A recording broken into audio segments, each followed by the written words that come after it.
The views and opinions expressed by the program host do not necessarily state or reflect the official views and position of Sunshine Radio DZR 1026 Manila, Suarosug Media Corporation, and Sunshine Media Network International.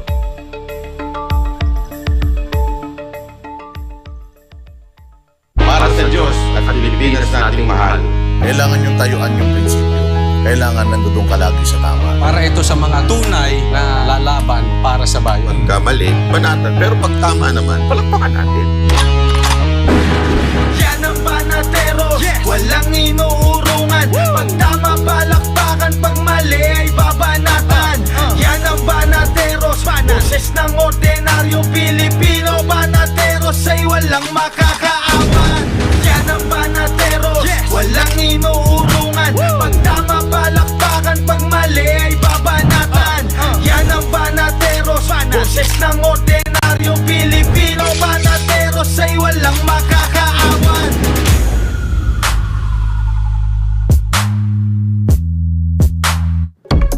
Magandang gabi, Luzon, Visayas at Mindanao. Kayo ay nanonood ng Banateros sa SMNI. Ako, si Coach Oli. At ako naman po si Boss Dada. Magandang gabi po. Tayo po ay mapapanood ng live sa Facebook pages ng Banateros Brothers and syempre Facebook page ng Banateros Official. Kapartner mo sa Balita at Serbisyo YouTube channel, SMNI News, Rumble, and yung DZR 1026 News. Ayan, mapapanood tayo dyan. At syempre, sa mga pages ni Coach Oli, Banat Bay, and Boss Dada. Magandang gabi po sa inyong lahat. Nako, Coach Oli, mainit pa rin ang mga issues ngayon sa bayan natin. Pero batiin muna natin syempre yung mga Banateros na nanonood ngayon, Banateros Worldwide. Syempre yung mga brothers natin sa Fraternal Order of Eagles. Ayan, magandang gabi sa mga brad natin.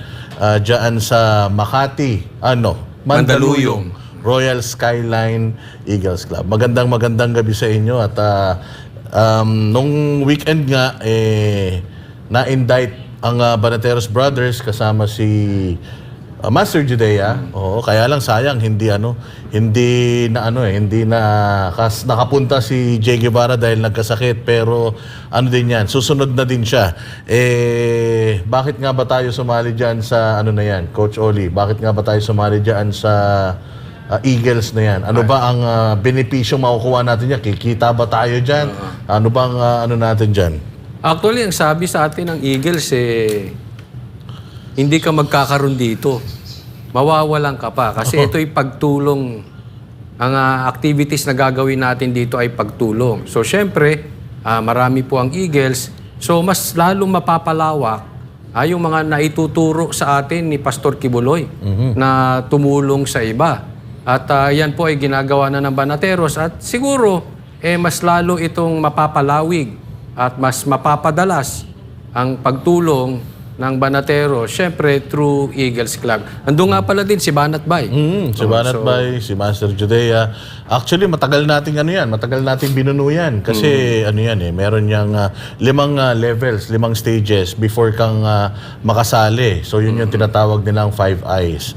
Kasama dyan yung incubation na 3 buwan. Titingnan nila kung ikaw ba'y karapat-dapat after nung and then bago kanila tatanggapin sa kanilang organization, sa kanilang brotherhood. So ano ba ang magiging benepisyo nito para sa atin? Katulad ng sinasabi ni Coach Oli, ito po ay for humanitarian reasons. Siyempre, katulad nga ng sinasabi din natin, si Pastor Apollo Kibuloy is for nation building. So tayo, yun ang natutunan natin sa kanya, yung tumulong, mag-share ng blessings, and mas natin yun mas magiging organized yung pag-share ng blessings ng Banateros kapag tayo ay kasama na dito sa organization na to, na ang main purpose talaga nila, ang pangunahing adhikain talaga nila is to share yung blessings at tumulong lalong-lalo na sa mga talagang sa mga indigent, yung mga talagang hirap sa buhay, mga malalayong lugar na halos hindi na inaabot ng teknolohiya, ng mga infrastruktura. So yan ang ating mga susunod na tatahakin. Makakatulong din to. Gaya na sabi ni Boss Dada, may mga lugar na hindi na natin kayang puntahan. Lalo na mga busy tayo, no? So, maipaparating natin ito through Eagles. Siyempre, makikita na rin natin, masasala kumbaga dahil sa dami po ng humihingi ng tulong, hindi rin naman natin maisa-isa kung sino yung legit or hindi legit. Sa pamagitan ng Eagles Club at ng Banateros, magkakatulong, united kami, kung paano natin matitingnan kung saan dapat i-prioritize ang mga tulong. Siyempre, Boss Dada, hindi rin naman tayo mayayaman. Hindi rin naman natin kayang tulungan ng lahat. So, bigyan natin ng priority yung mga dapat at maaabot ng ating kakayanan. Sabi nga, di ba? Gaya sabi sa Biblia, yung 5 isda at ilang tinapay ay nakapagpakain ng 5,000 tao. So, baka yung kakaunting kaya naming ibigay ay mas maraming matulungan. At proud tayo kasi napaka-organized at talaga naman napakabuti ng adhikain ng Fraternal Order of Eagles, specifically itong Mandaluyong Skyline Eagles Club, Mandaluyong Royal Skyline Eagles Club na ngayon ay nanonood. Magandang gabi sa inyo. Actually, marami nga kaming mga future projects at syempre i-involve natin lahat ng mga Banateros dyan sa mga proyekto na yan. We will make sure na talagang malalaman ninyo kung ano yung mga ginagawa natin. Hindi lang kasi tayo dapat puro banat ng banat, Coach Oli. Oo, kasi banat ka nga ng banat pero wala ka namang nagagawa na ibabalik sa community mo. So paano mo mapoprove sa mga tagasunod mo na ikaw ay talagang seryoso doon sa kagustuhan mo na ang bayan natin ay mapaayos at mapabuti, hindi ba? At dahil dyan, inaasahan na mapapalawak pa ang pagtulong ng Banatero sa komunidad matapos sila maging opisyal na mga miyembro ng Fraternal Order of Eagles. Si Jason Rubrico magbabalita. Opisyal nang nanumpa bilang mga bagong miyembro ng Fraternal Order of Eagles, Philippine Eagles ang mga Banateros. Kabilang sina Banat Bay, Boss Dada, Coach Oli at Master Judea sa mga nanumpa sa isinagawang joint induction ng NCR Central Region. Sa ilalim ng Mandaluyong Royal Skyline Eagles Club, naniniwala ang mga Banateros na mas mapapalawak pa nila ang kanilang pagtulong sa mga komunidad.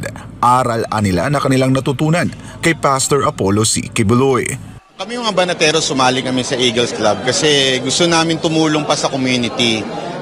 Sabi nga nila, hindi naman natin kailangan maging lahat tayo public official.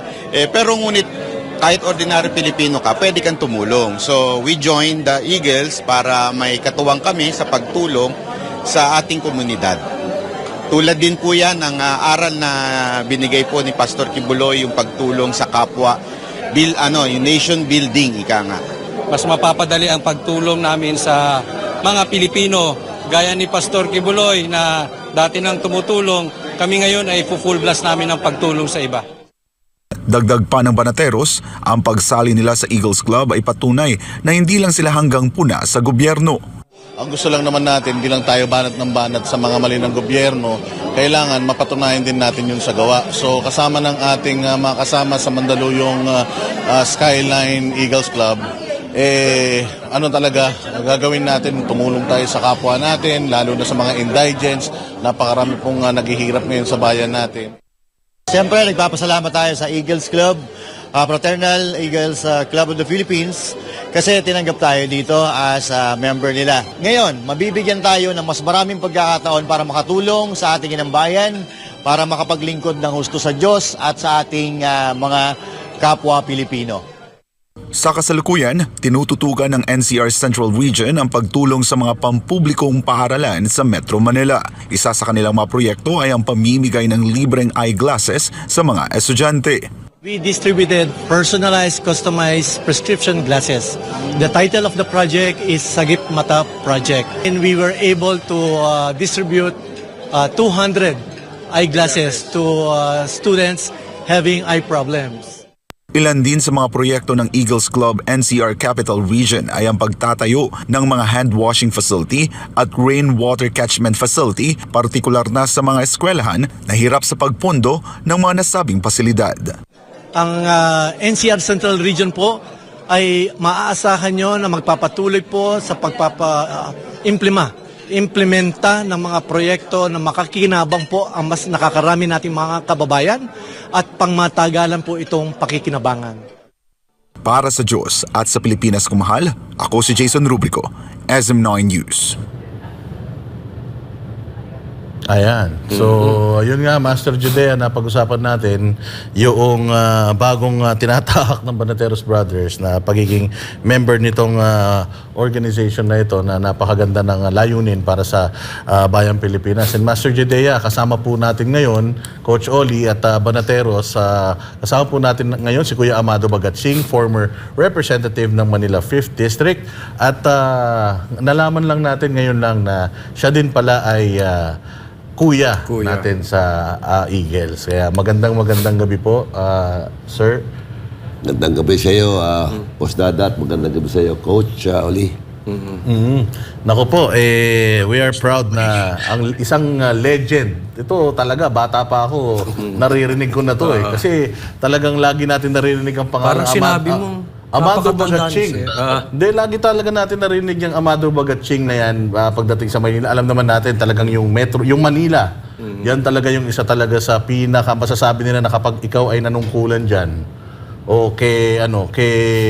ikaw ay congressman, mayor, vice mayor, kayang-kaya mo daw yung challenge na mamuno sa buong Pilipinas dahil itong Manila ang isa sa pinaka maunlad at talagang kilalang syudad dito sa atin.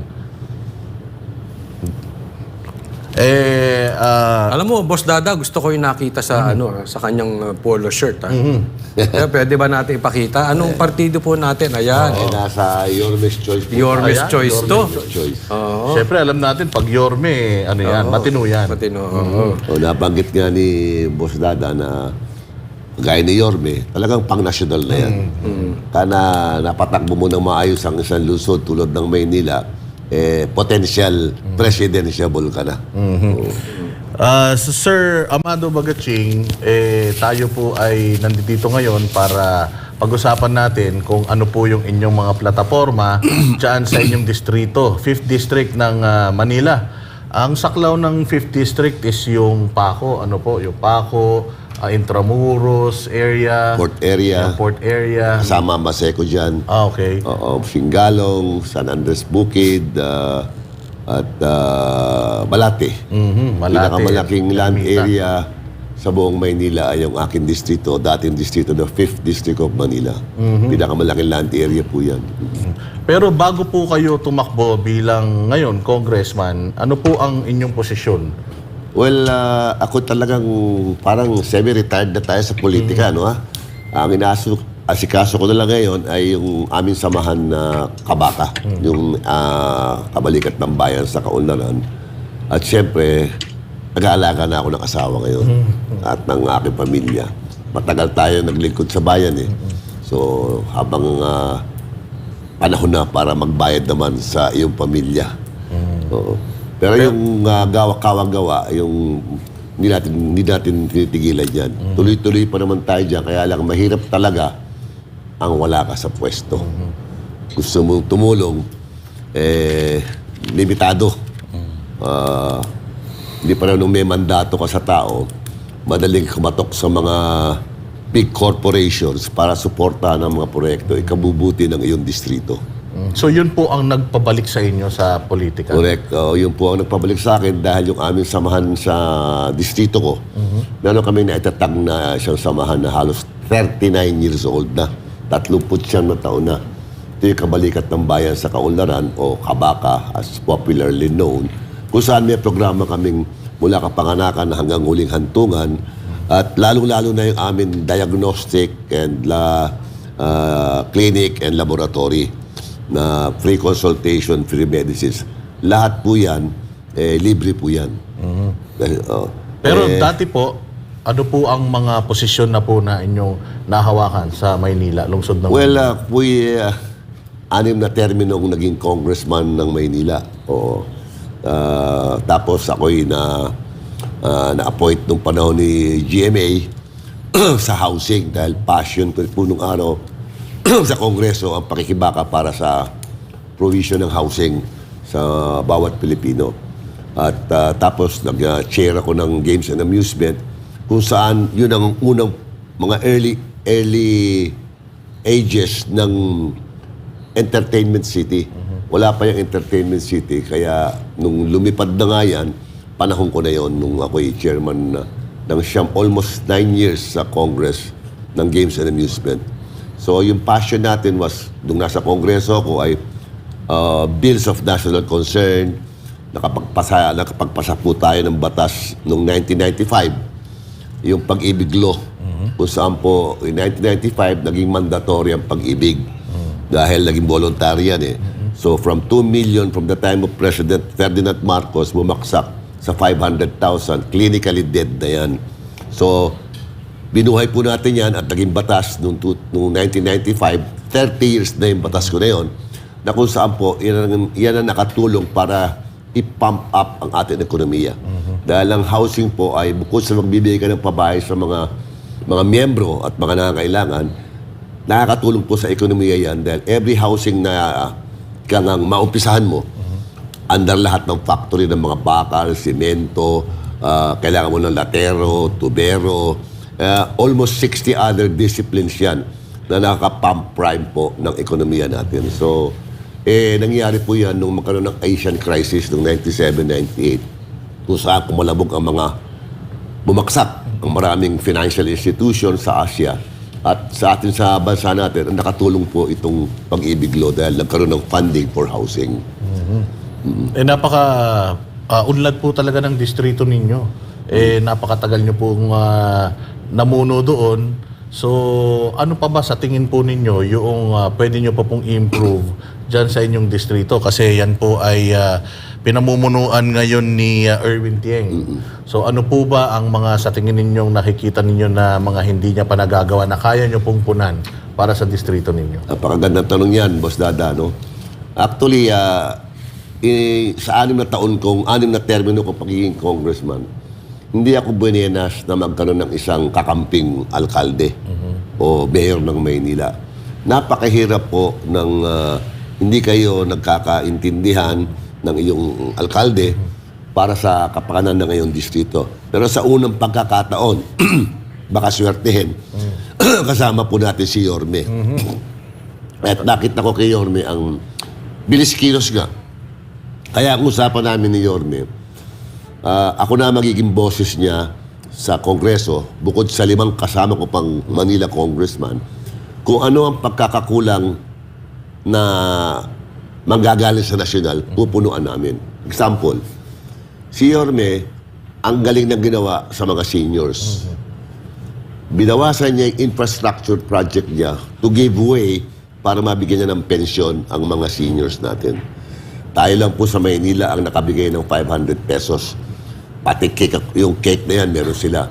So, nagsuffer ng konti ang infrastructure. Prioritize niya ang social.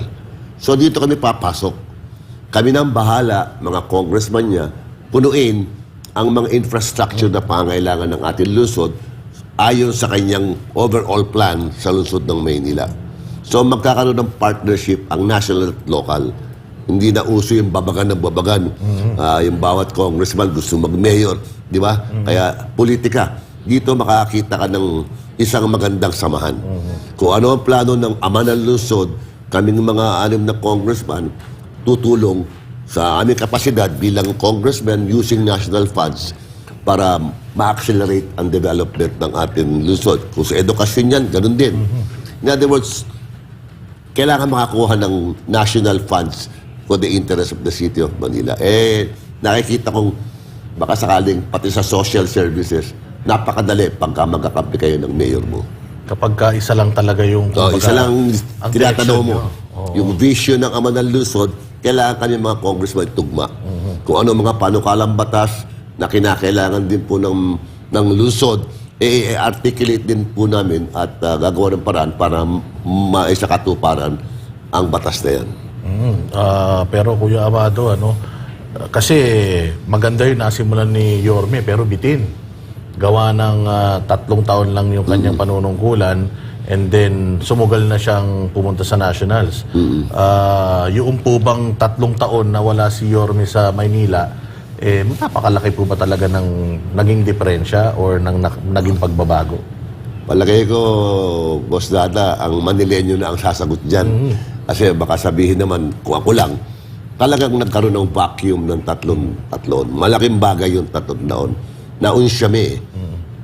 In other words, imbis na tapos na ngayon lahat ng project ng atin ni Yorme, hindi na ipagpatuloy, bakit di pinagpatuloy? Dahil ginawa ni Yorme. So, siyempre, yung bago, nagawa ng kanyang sarili. So, yun ang mga nagdudusa ay ang mga nakatira sa lungsod na yun. So, kinakailangan po talaga ibigay ang full support ng lahat, konsihal at congressman, ayon sa vision ay kabubuti ng lungsod. Dito makikita natin sa kombinasyon, at least I can speak for myself, ni Yorme. Kasi ang aking distrito ang pinakamaganda eh. Sorry Totoo po yan. Nandun ang Rizal Park eh. Di ba? Andyan din ang mga- Nandun ang Central Bank. Nandun ang Tourist Belt. Kaya lang may bukid din kami sa loob ng Maynila. Aminin ko yun, San Andres Bukid. So, yan ang mga kinakailangan ma-develop pa. Pati sa social reform, yung mga tulong para makaangat ang antas ng buhay ng mga, halimbawa, karamihan na nasa bukid. Bago ko ipasa kay Coach Oli, tatanong ko lang po. Kasi kayo po ay tumatakbo bilang isang congressman. Matagal na po kayong naging congressman. Bakit po Congress ang inyong napili? At pangalawang tanong, ano bang importansya ng isang congressman? Gaano ka-importante itong posisyon na to? Kasi dito sa atin sa Metro Manila, parang minamaliit nila itong posisyon na to kasi nga, distrito lang ang nire-represent nito eh. Pero sa nakikita natin ngayon, napakalaki ng impact at ng ginagampanan ng Kongreso sa lipunan natin. So gusto namin marinig mula sa inyo, sir, kung bakit Congress at saka kung anong importansya ng Kongreso para sa mga tagapanood natin. Napakaganda ng tanong ni Boss Dada na yan. Karamihan ng tao ang iniisip, ang congressman ay tagabigay lang ng ayuda. Tagabigay ng tupad, AIX, AKAP, tagagawa lang ng kalye, tagagawa ng mga gusali. Hindi po. Malaki po ang partisipasyon ng isang congressman sa paggagawa ng isang batas na ikauunlad din ng kanyang constituent at the same time yung buong bayan makikinabang. Hindi naman pwede sabihin ng congressman, itong batas ko sa distrito ko lang ha. Pag gumawa ng isang batas, halimbawa example ngayon, inflation. Ano ibig sabihin ng inflation sa ordinaryong mamamayan? Lalo na sa mga nag-retire. Mahal ang bilihin, kinakain ang pera mo ng ikangang inflation. Dati may 1 million ka sa retirement mo, na nakuha mo let's say 5 years ago, ngayon yung 1 million mo, hindi na halagang 1 million. Dahil sa sumobra ang price inflation and monetary inflation. So, ang papel ko dyan, proteksyonan ko yung mga constituents ko, but in the process, lahat ng buong Pilipinas. Dahil hindi lang naman distrito ko tinatamaan dun eh. Yun ang mga laws of national concern. So, ang plano ko dyan talaga, i-balance. Gobyerno, kailangan mo ng buwis. Pero yung buwis mo naman na yan, baka masyado naman argabyado na ang masang Pilipino, ang masa. Dahil kung tatanungin mo lang yung mga negosyanteng malalaki, they know how to roll with the punches. Ang totoo niyan, habang may inflation, sila kumikita pa eh. Ayon sa statistics, na yung mga top billionaires in the world, during the pandemic, mas kumita pa. Sa kabila ng may pandemya, yung mga top billionaires in the world, kumita pa. Samantalang ang buong nasa laylayan o nasa konti angat ng laylayan, humirap. Sa atin, sa bansa natin, halimbawa, sa sobrang buwis, hindi naman naangat ang sweldo, yung naipon, imbis na magkaroon ng value, lumabaksak pa ang halaga ng kanyang pera. Yun ang isang bagay na ako mismo gusto kong ilaban sa Kongreso na dahan-dahan tayo. Baka naman sumobra tayo, tatamaan yung ilalim, lalong hihirap ang mahirap at yayaman ng mayaman. Sample lang po yun. Pangalawa, gusto ko rin idepensa ang kalusugan ng mga working class at least to start with. Nung congressman ako, ginawa namin yung 4 Ps. Naglaan tayo ng pondo para yung mahihirap, yung mga anak nila, ma-check up, at saka mag-aaral. Pero nakakalimutan din natin yung working class na below 60. Kasi pag 60 ka na, senior ka na. Talagang ang senior, may discount.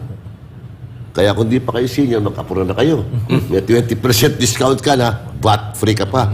Paano yung ordinaryong working na medyo may konting kapansanan na nagtatrabaho nga siya pero kailangan uminom siya ng maintenance sa high blood o maintenance sa cholesterol o maintenance sa diabetes.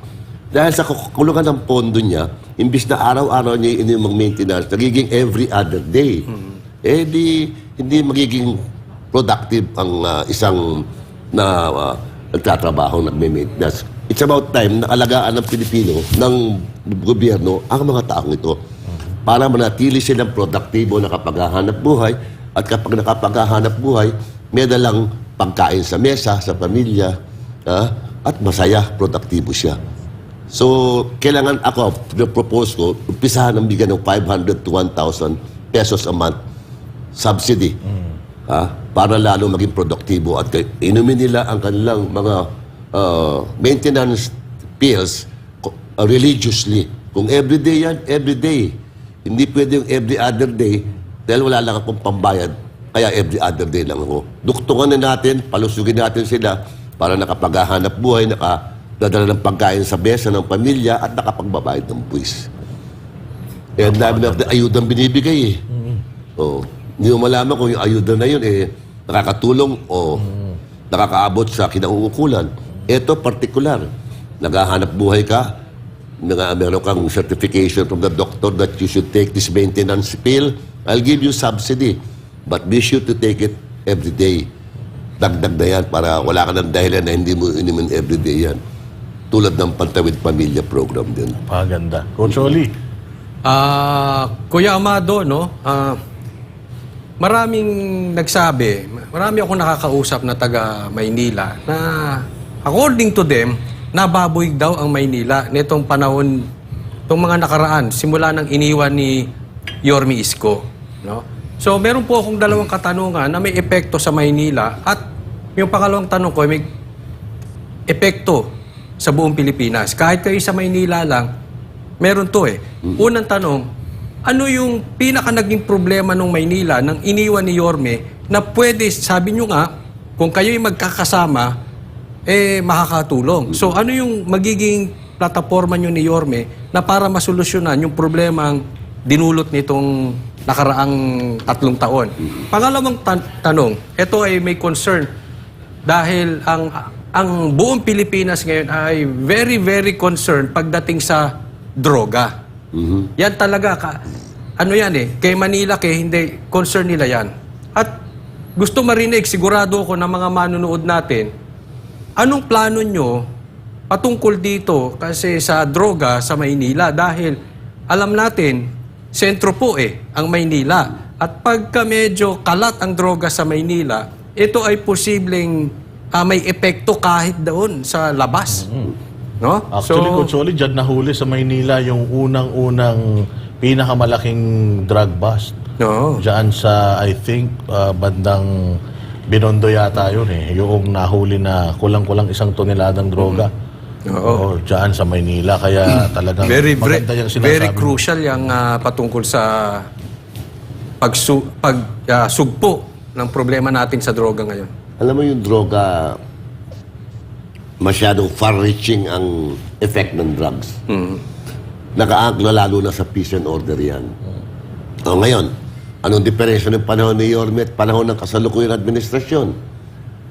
Nasa isang news, the 60 cities throughout the world, riskiest, actually, pinakadelikado para sa turista na lungsod sa buong mundo. 6 na po ang binanggit. 5 ang Maynila. mabigat. Matutuwa ba natin yun sa Maynila? Dati, maayos. Hindi tayo kasali doon. Safest pa nga. Ngayon, riskiest kung turista ka. Pag wala kang turista, natatakot sa Maynila, paano yung mga tindahan doon? Yung mga tourism-related activities. malungkot sila. So, pag malungkot, hanap buhay, saan kukuha ng lakas ang Maynila para magkaroon ng income? So, ito mga at the outset na naalala ko dahil latest ito, biglang classified ang lungsod ng Maynila. Panglima. Panlima. Buti nga, hindi naging 1, 2, 3, 4. Panlima lang eh. No, pero masakit na yun. Masakit, oh. Buong mundo, Sa anim eh. na po. Sa buong mundo, panlima tayo sa pinakadelikado para sa turista pumunta. Oh. Samantalang nasa amin ng Port Santiago. Nasa atin ng magandang Rizal Park. Maraming mga Baywalk. yeah, Baywalk. Yung mga simbahan na pinupuntahan doon, mga old, talagang maraming rich in history. Kasi ang Maynila lang ang may history talaga eh. Oh, bukod sa ando ng puwerta natin, yung port. So, yan ang example pa. Pangalawa, na saan makakatulong ang atin na pagiging congressman. Sinabi ko kanina sa iyo, Boss Dada, na nagtipid muna si Yorme ng panahon niya sa maintenance, road maintenance, para bigyan ng sigla at pansin ang mga senior citizen. Okay? Social programs. Kaya, naglagay siya ng 500 pension. So, Jack, doon kami papasok as congressman. Kayang-kaya namin yun. Sabihin lang ni Yorme, ito ang akin itatabi ha, punuan ninyo. No problem. Ngayon, doon sa droga, kasama na naman sa peace and order yan.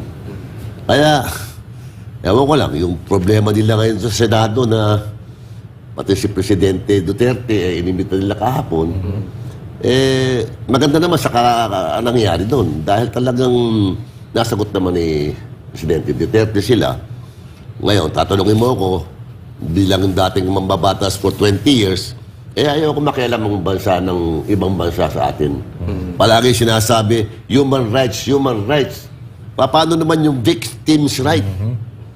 Ano ba naman, yung gumagawa ng katarantaduhan, aalalayan mo, samantalang yung mga inargabyado, napapabayaan. Di ba? Kaya nga, ibig ko sabihin, bakit ako papayag, pakialaman ako ng ibang bansa? Kung tayo kaya makialam sa ibang bansa, pwede ba rin yun? So, yung war on drugs is a continuous struggle. Sinabi nga ni Presidente Digong kagabi, masalimuot ang problema na yan. Eto nga, maganda lang nga yung war on drugs niya. Alam mo, yung abuso ng ilan, hindi naman nakakahulugan umapayag ka dun. O yung nakapatay dun kay Kian na yun, akulong. So may hustisya. Meron, gumagana. Pero yung hustisya naman ng mga biktima ng droga, Asan? asan? At yung epekto nun sa komunidad na meron kang anak, oy, ingat ka dyan, baka ma-rape ka, masaksak ka, dahil maraming basag dyan. Hindi ba? So, ibig sabihin, yung effect is far-reaching. Kaya malaking bagay ang peace and order. Agaya namin sa Manila, palay ko, kayang-kaya ni Yorme yan. Napakaganda Kayang-kaya yan. niya. Marami tayong itatanong tungkol kay Kuya Amado patungkol dyan. Pero, Coach Oli, Master Judea, meron kang follow-up question para kay Kong Bagaching. Alright. Okay, magandang gabi mga kuya at magandang gabi rin sa ating mga manonood at syempre Congressman Bagaching. Magandang gabi po sa inyo.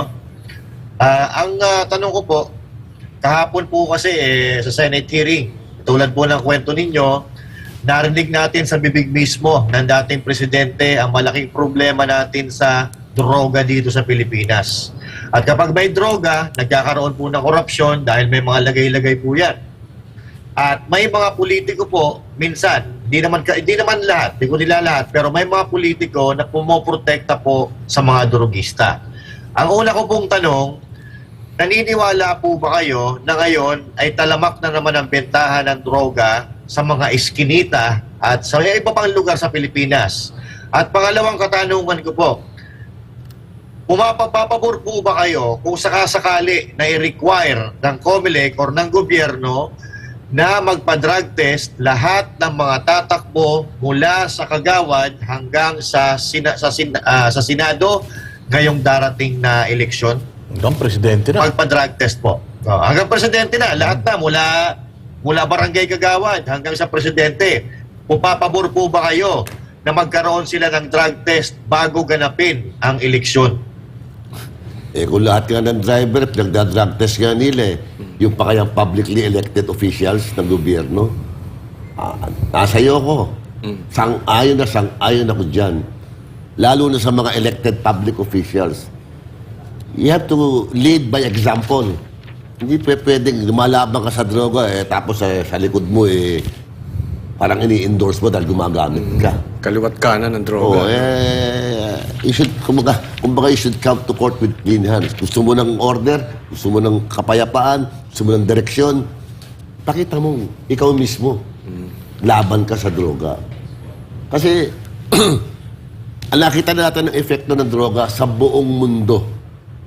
Mexico, Colombia, yung triangle na yan dito sa Asia, kung saan ang source ng mga drugs. At dito sa atin, happy naman sila nung ini-enforce ang drug war. Talagang wala naman perfectong programa. Ang atin, yung intensyon. At kung may konting gusot, ayusin natin. Di ba? Yun lang naman ang akin na walang matapang na gustong lumaban sa droga.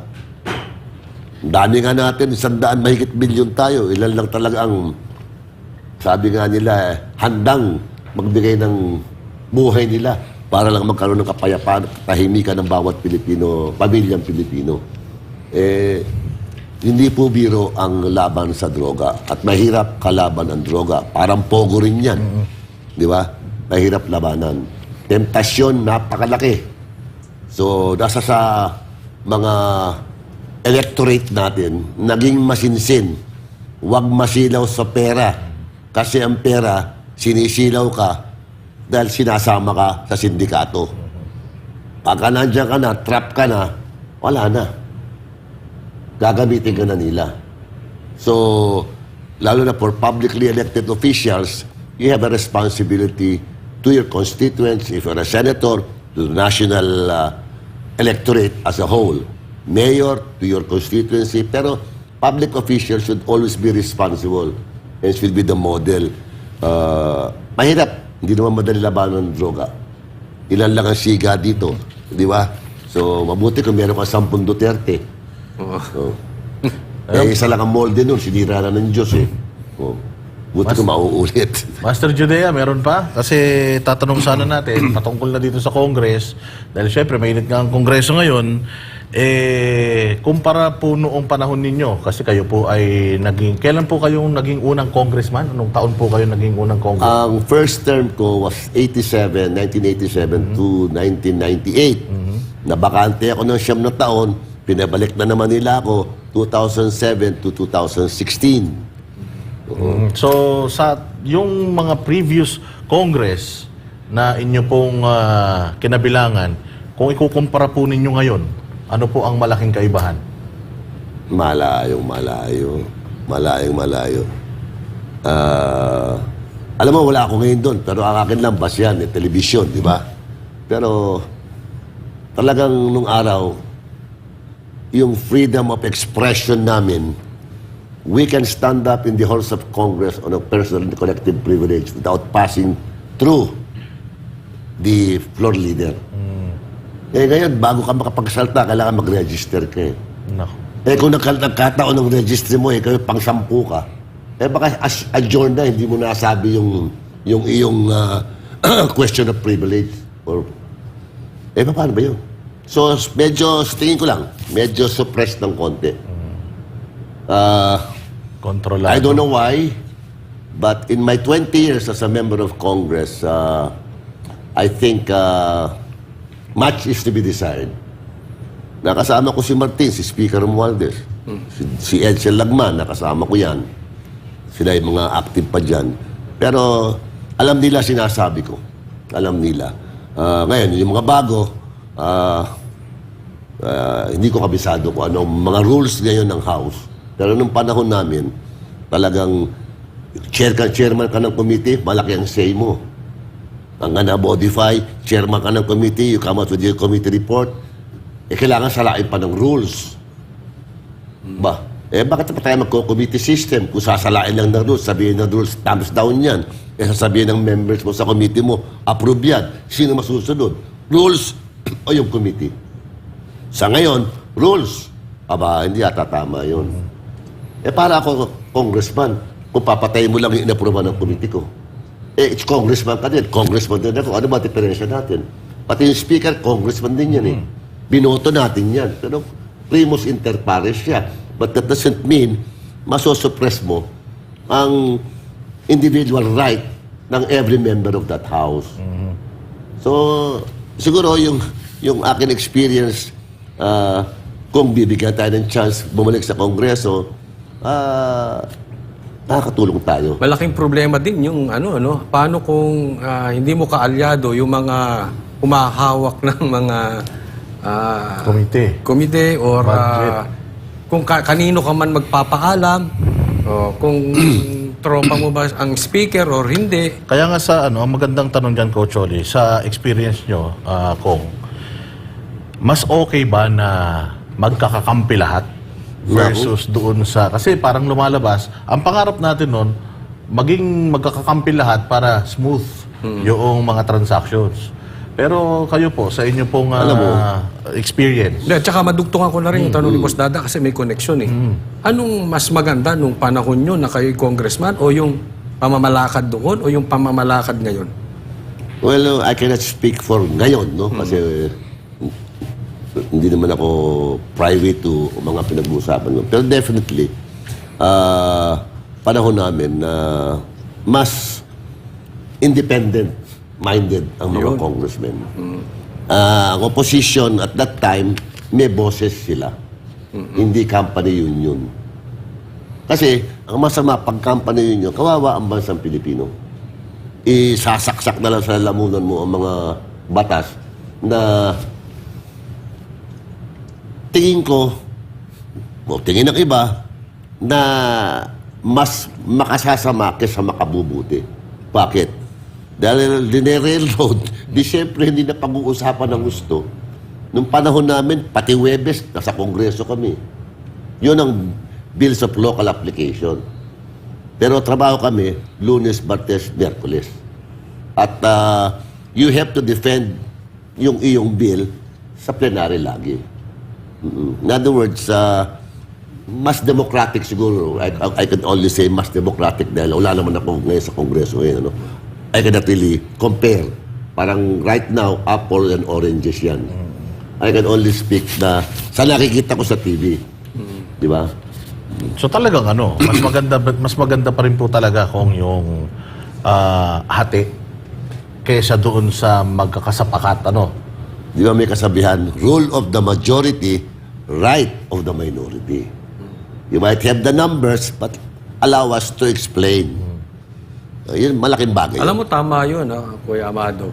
At sana kung kayo ipapala rin, kakamustahin ka namin at kamustahin mo rin kami na sana yung dating kung paano ang Kongreso noon, mabalita mo sa amin kung nag-iba na ngayon at wala ng boses ang oposisyon at sunod na lang ng sunod ang mga congressman sa partido ngayong may hawak ng buong Kamara. Mainit na mainit, Coach Oli, yung mga sinasabi dito ng masasaktan talaga kayong mga congressman, pero karamihan sa mga Pilipino ngayon, ang tawag na nga sa mga congressman mga kurakot, mga congressman.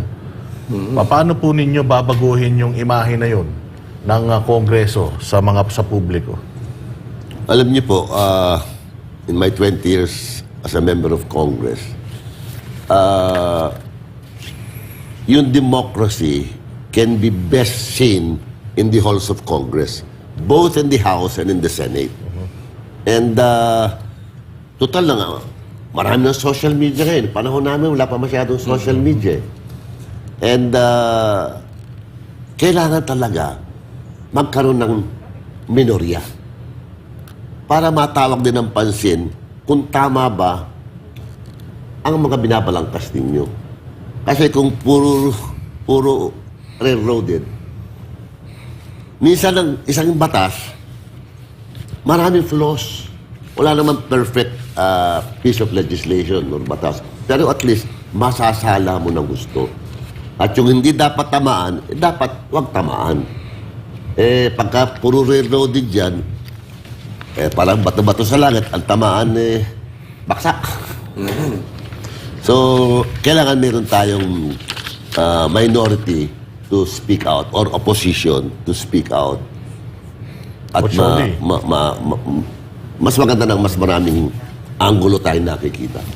Master Judea, meron ka pang follow-up question kay Kong? Okay, sige. Sabi niyo po kanina, Kong, malayong-malayo po yung pagkakaiba ng Kongreso noon at Kongreso ngayon. At nakikita po natin yan dahil ako, like 10 years ago, medyo napapanood naman na may idea na tayo about sa politics at malaki po talaga ang pagkakaiba ngayon sa kilos ng karamihan ng mga kongresista na sa kasalukuyan po ay para nakikita natin na nagiging tagapagtanggol na sila ng speaker, di ba? So, dahil siguro natatakot sila, baka mawala ng pondo or baka malaki ang napapakinabangan nila sa kasalukuyang gobyerno. Now, ang tanong ko po ay, maaasahan ba namin si Kong Bagatsi na labanan ang mga korap para maibalik ang magandang pagtingin ng mga taong bayan sa dating hinahangaang Kongreso? Alam mo, ang totoo niyan, nag-uumpisa ang mga public officials galing sa mandato ng tao.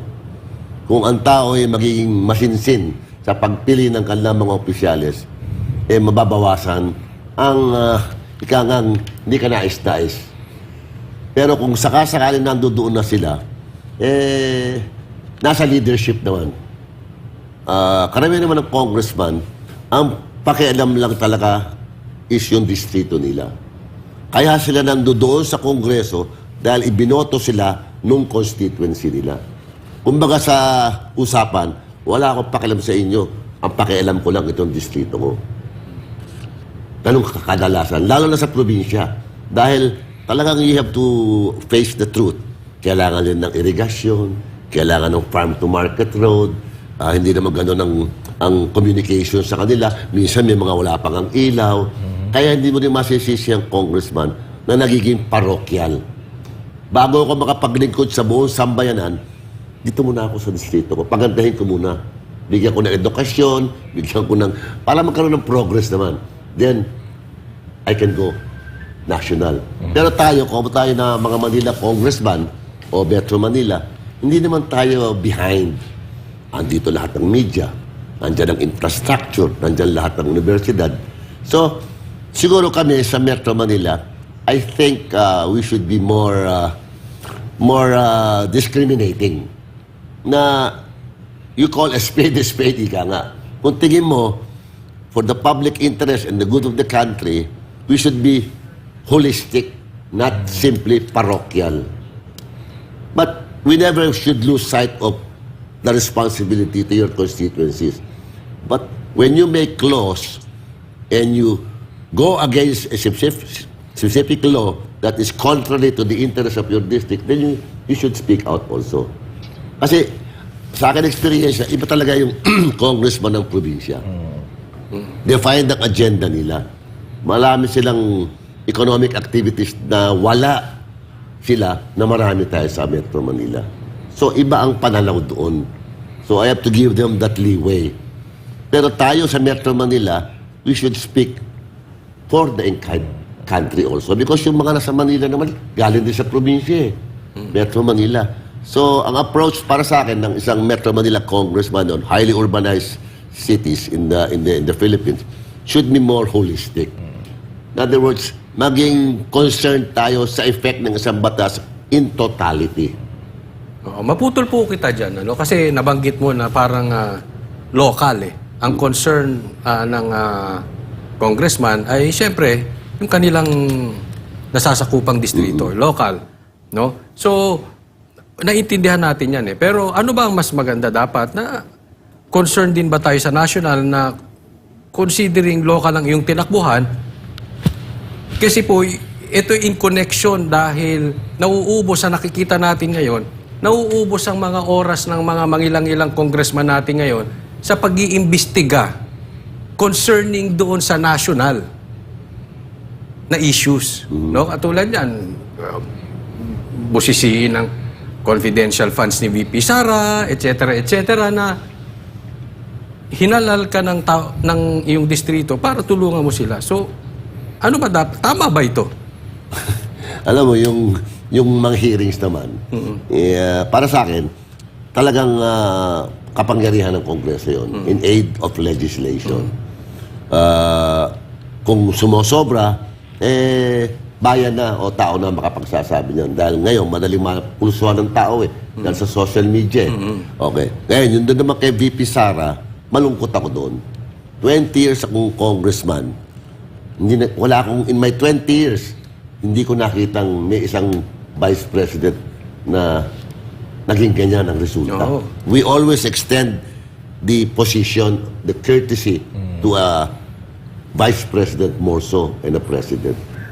Kaya, ang malungkot pa to, from where I'm seated, confidential funds ang pinag-uusapan. Yung salitang confidential, dapat mag-chismisan natin yan. Yeah. Exactly. Speaks for So, itself.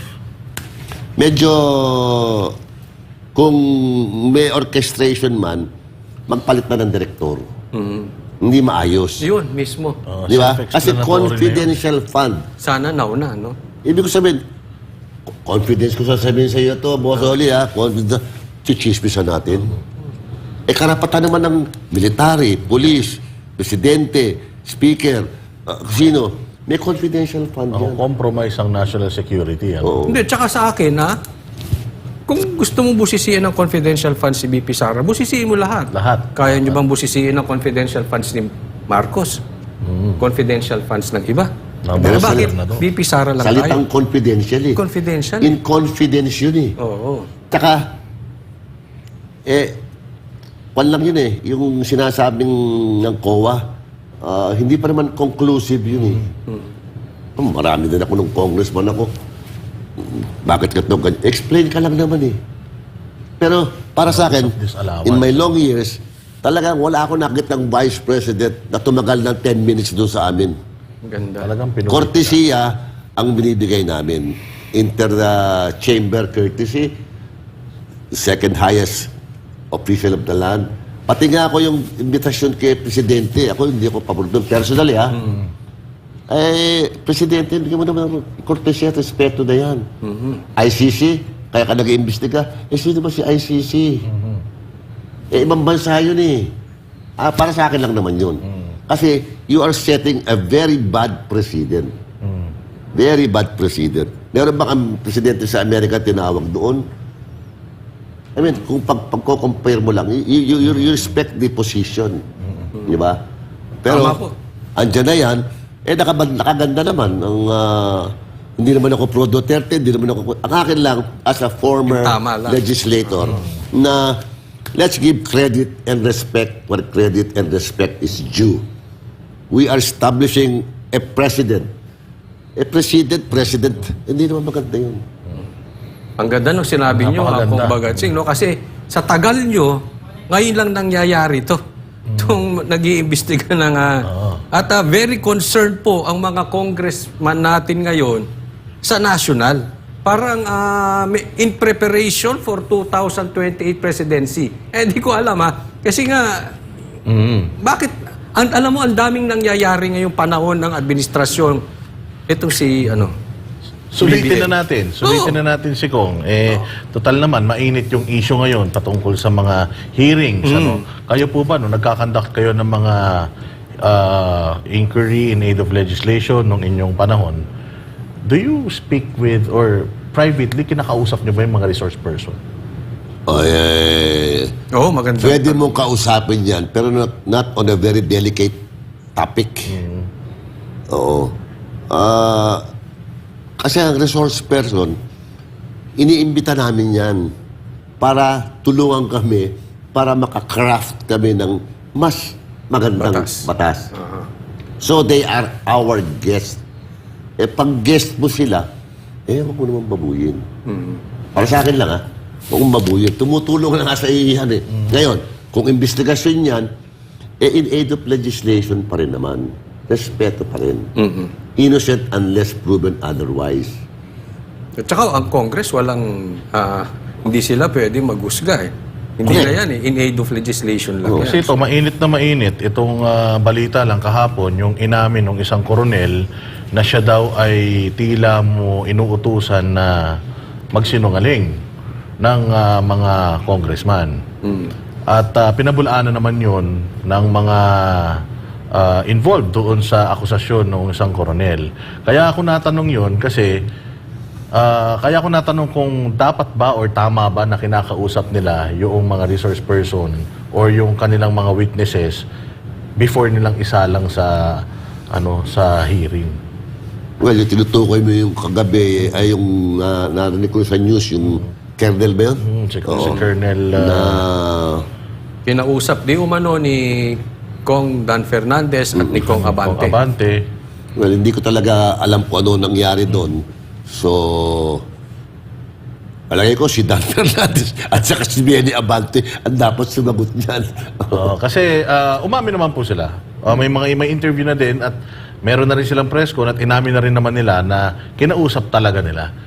Kaya yun ang tanong natin kung paano pang magkakaroon ng kumbaga yung ng magandang reputasyon yung isang komite kung tila mo tinatamper nila yung mga witnesses and resource person.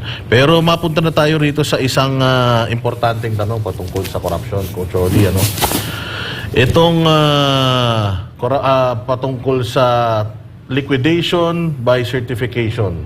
Yun. Hinihiling ng sambayan ng Pilipino na ang mga congressman ay magbukas ng kanilang libro sa taong bayan. Kayo po ba ay pabor doon?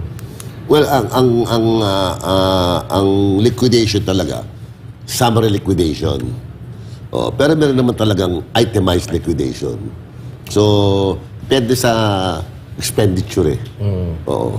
Pero ang hinihiling talaga ng taong bayan ngayon is kasi nga katulad yan, ang Congress parang nasasabi nila na kasi sabi ni PRD, bulok, pinaka-corrupt na institusyon. Hinihiling ng taong bayan na ipakita, itemized yung mga expenditures ng mga congressman.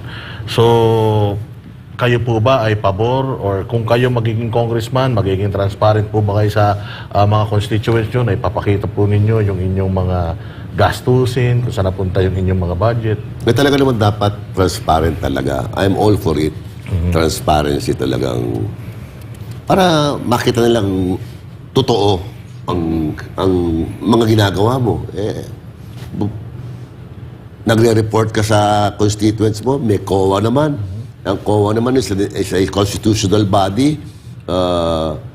Ibang-iba din Hindi naman namin saklawang yung COA may independence sila. So, we should have more honest, responsible members sa COA din. So, dito para naman po sa tinititigan. Lahat tinitignan, di ba? Ang pinaka-paborito naman ni Coach Oli na tanong, yung pong divorce bill, or kayo po ba ay pro-divorce or... Ay, nako. Divorce. Alam nyo, Katoliko po ako.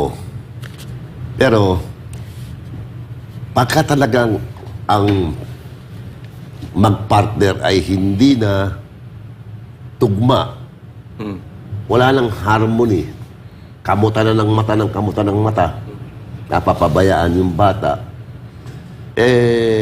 may kailangan buhay Give them a second chance. Hindi naman na ini-encourage natin ng divorce. Pero, may kailangan buhay ng tao. Lahat naman nagkakamali. Huwag lang gamitin na excuse ang divorce. Pero yung lehitimong langis at tubig o masahol pa sa langis at tubig, tingin ko, mas makabubuti sa mga anak. Dahil, sa nakikita ko, pagka naka-divorce na sila, yung mag-asawa na yon, mas ang atensyon sa mga anak nila. Pinupunuan nila. Pero nung sila yung magkasama, kawawa yung mga anak. Kung Bagatsing, bago tayo magtapos sa inyong interview, baka may itatanong pa sila. Pero paumanhin nyo po, kasi ito'y tinatanong ko sa lahat sa nagiging guest namin, natatakbo. Kasi para lalong-lalo na ay medyo maraming issue ngayon sa Congress, no? Ano pong suot niyong relo ngayon? Relo. Wala, custom watch lang. Ayan. Swatch. Hindi, kasi marami tayong nababalita. Walang relo or Seiko ang relo pag ano. Ano ba ito? 3,000, Rolex na. 4,000? Ayan, Naging congressman, focus biglang natin. nagkakaroon ng tigda 2 milyong Biglang Rolex. 2 milyon ng relo, di ba? Oo. Oo. Well, So, masyado ito maliwanag masyado at least mahal natatanong naman natin. Ha? Hindi natin kaya yun. Grabe. Mas kinakaya natin, hindi ako magrelo ng ganun kamahal. Wala yun. Death penalty po sa sa mga mabibigat na kaso katulad ng I have always mga been for death penalty on heinous crimes. On qualified heinous crimes. Hindi naman basta lahat na may kasala. Oy, bitay ka na, hindi. May qualification yan. Ayan, Master Judea, meron ka pang tanong? Actually, sa tingin ko, na-cover na lahat ni Kong at naitanong nyo lahat ng pwedeng itanong kay Kong. Congratulations sa inyong dalawa. Kong, yun lang, wala na akong since wala itatanong. nang tanong, si Coach Oli at saka si Boss Dada at talagang nakita na ni Coach Oli yung relos. Kanina ko pa sinisilip, Nanonood si Kong sa atin. Kasi lahat talaga ng nag-guest dito, pinapakita yung... Ako, Ano hinuhubad ba na yun? parang ibibigay sa Gusto akin. niyo, paluan tayo ng relo eh. Ayun po, Panlaban ito, panlaban. Kong Bagatsing, bibigyan ko po kayo ng chance para po sa inyong last message sa mga taga 5th District ng Maynila. Well, salamat kay Boss Dada at kay Coach Oli. Sa akin po mga kababayan sa 5 distrito ng Maynila, ako po yung naging kinatawan nyo ng 6 na termino. Ramdam ko po at alam naman po ninyo na talagang ginawa ko po ang magagawa ko para to represent our district. Hugot ho ata ng panahon nito, ako'y pinipilit bumalik at ako'y muling bumabalik. Nag-file na po ako ng aking certificate and I'm willing and ready and able and will be proud to represent our district once again in the halls of Congress. Rest assured na hindi ako limited sa mga AIX, AKAP, TUPAD, infrastructure. Meron pa po akong more than that na hindi gagamit ng government funds kasama mga kapatid ko sa Kabaka. Yung clinic, diagnostic and everything, libre po yan. Walang pera ng gobyerno dyan. Ang sports program po natin for the last 28 years, walang pera ng gobyerno dyan. Hindi po lahat funded ng gobyerno dahil gusto natin maging maayos ang ating distrito.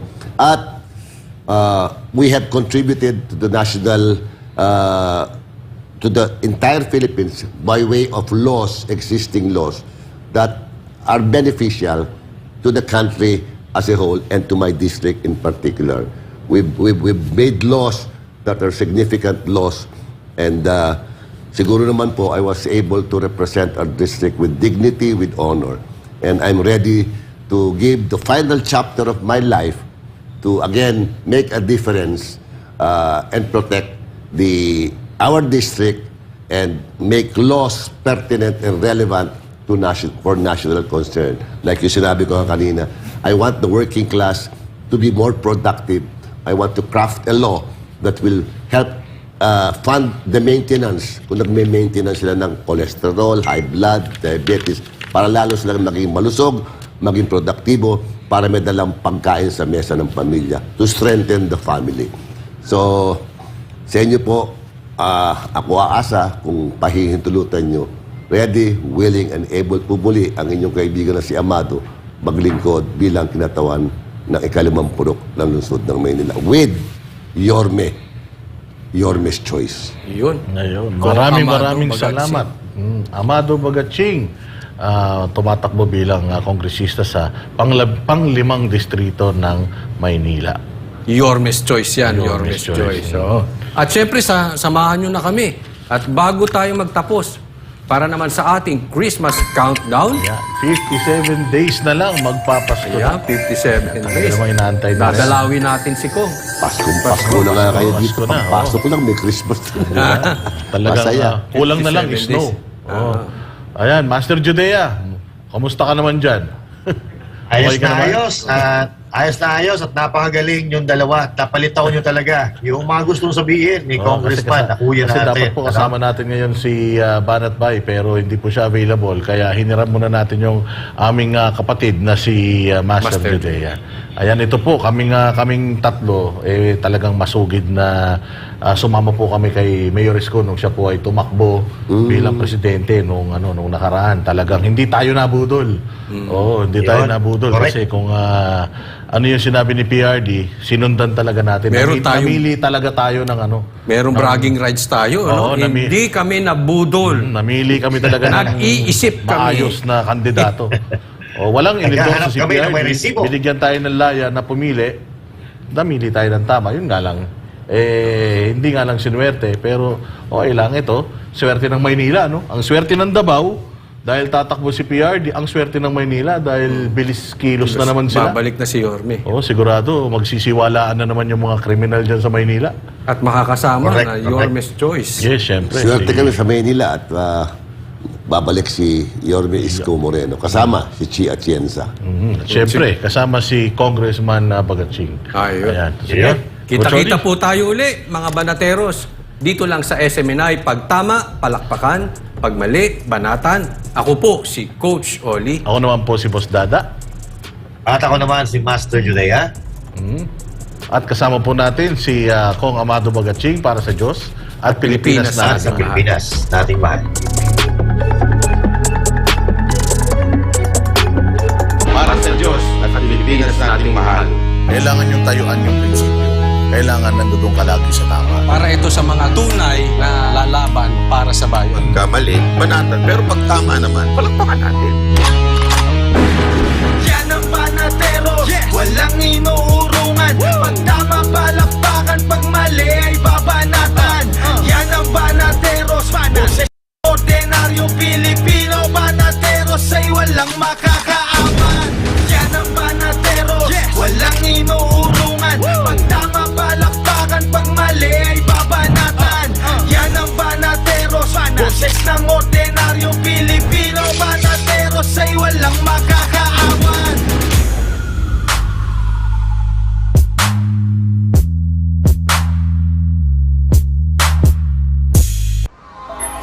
Subscribe to SMNI News Channel and turn on the notification bell to keep you up to date. Also visit our official social media accounts and join our community on Viber and Telegram.